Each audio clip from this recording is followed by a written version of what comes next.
Hi, I'm Brandon from the Product Specialist team at Actrol. Today I'm going to show you how to quickly and easily commission the CABERO Pro evaporator with the factory fitted Carel EVD Ice electronic expansion valve system. Firstly, connections are a breeze. All you need to do is connect the piping and 240 volt power to the fully wired terminal box. Comprehensive wiring diagrams for each model are available on the Actrol website. To make things even easier, we've even provided detailed wiring instructions to connect to your favourite Carel controller. And just remember the digital input or DI terminal on the wiring loom of the evaporator connects to the run or cooling signal from the room controller and requires 240 volt supply.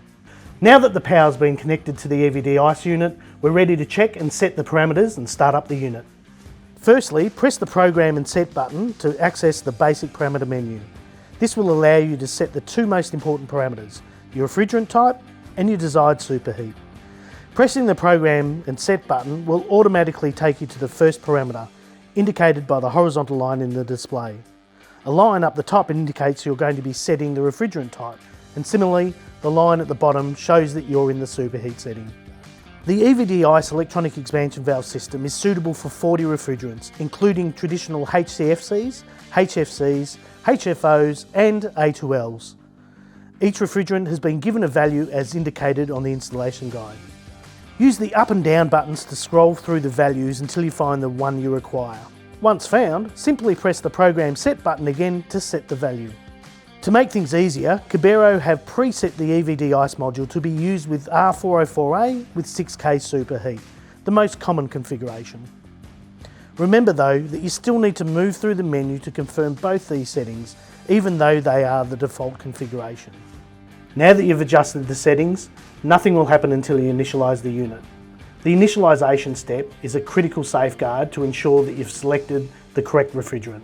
The initialisation is done by pressing the Programs and Set buttons down for 2 seconds. Once this has been completed, you'll hear the valve start modulating as it gathers temperature and pressure data. The majority of installations are straightforward and require no further action. But if you need to, refer to the installation guide to make any more adjustments under the service parameter menu. And in the rare instance things don't go quite as smoothly, you can refer to the detailed troubleshooting section on the installation guide. CABERO Pro evaporators will save you a heap of installation time. Gone are the days of battling with pipework to install a mechanical TX valve, making minute adjustments and then waiting for the room to come down to temperature. With the pre-installed Carel EVD Ice electronic expansion valve system, you can trust your install, knowing it's been factory tested for quality and performance. The 480 step valve is constantly modulating, ensuring precise control and performance of the evaporator, and once you initialise the unit, the automatic operation means that you can move on to your next job even before the room reaches temperature. And there you have it, a brand new CABERO Pro commissioned and operating within minutes. It couldn't be any simpler.